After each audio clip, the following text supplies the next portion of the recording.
on in your audio engineering career.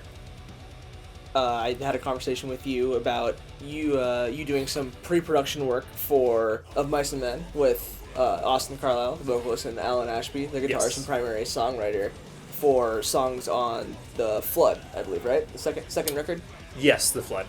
What was it like working with Austin and Alan? How are they in the studio in terms of both in terms of like how they approach songwriting, but also just in terms of the overall dynamic and working with somebody of that level? Was it intimidating, especially given that you were maybe a little more you weren't quite as far along. Yeah, you were like 18 or 19 when that happened. I was 17. Actually. Wow. Yeah.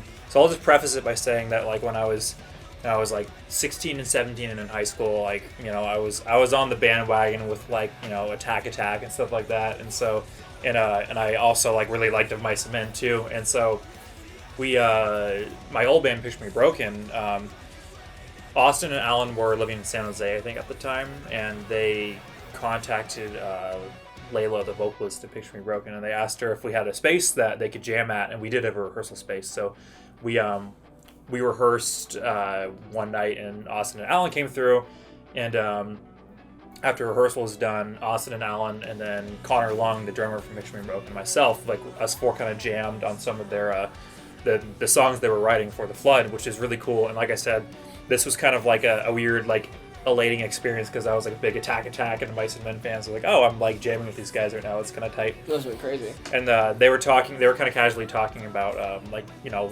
wanting to record their demos and stuff. And I was just like, hey, like I just kind of started recording bands. Like I'll just record your stuff for free if you want. And so, you know, they were like, yeah, like that might be tight. So I gave Austin my number. I didn't hear from them for a couple months, and then he texted me out of the blue and was like, hey, like when can we come in and record? And I was just like, next week, let's do it.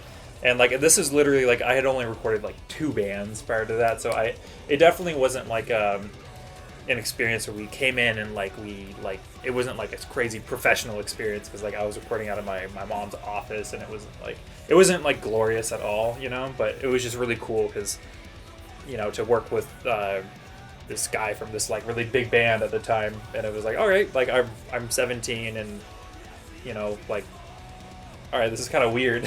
So it was a really kind of like I was very intimidated, I guess, at first, but once like we kind of like got into it and started like pre-proing and stuff, it was totally cool. And like they're really nice guys. They're down to earth, and like they're super normal dudes. So that was really rad.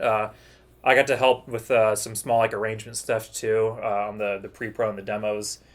So that was super cool. And then they eventually went and recorded that album with Joey Sturgis, and The Flood came out, and just that album blew up, and that album got them really big. So it was really cool that I kind of got to be a part of that to some extent. And then I think like a year later, Alan came back and pre-pro'd out the new songs for the Flood reissue, which is when they started getting really heavy and kind of started playing like some drop A stuff. And, right, they had the whatnot. New tracks that were added to the re-release. Yeah, right? yeah, like the Depths, and I don't remember the. Oh, and then there's like the Storm. I think. Calm. Yeah, like the Calm, the Storm. Whatever. I don't remember all the song titles, but I pre-pro'd all those tracks too. Yeah, so that was it was a really crazy experience. And then once people found out that I was working with Of Mice and Men, that's when I started getting like this big kind of influx of like booking inquiries and stuff like that.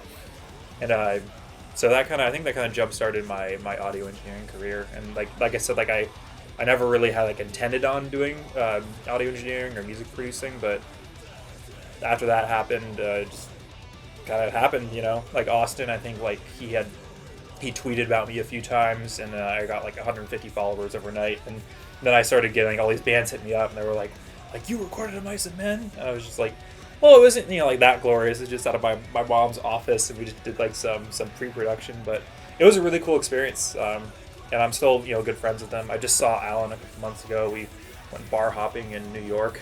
It was kind of wild, but yeah, like I said, we're friends, and it's. You still keep in touch with them. So. Yeah, we have a good relationship, and it was fun working with them. So maybe I'll get to again someday. Who knows?